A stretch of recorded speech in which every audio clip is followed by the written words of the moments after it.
Hi అండి. ఈరోజు పచ్చి పులుసు ప్రిపేర్ చేద్దాం. పచ్చి పులుసు అనేది పాతకాలపు వంట, కానీ టేస్ట్ అదిరిపోతుంది. గిన్నెలో చిన్న సైజు ఉల్లిపాయ, పచ్చిమిర్చి, కల్లుప్పు, జీలకర్ర వేసి బాగా స్మాష్ చేసుకోవాలి.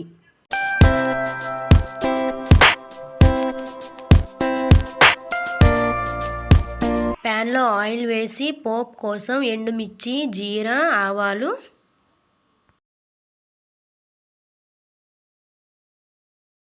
ఉల్లిపాయలు, కరివేపాకు వేసి బాగా చిట్లనివ్వాలి.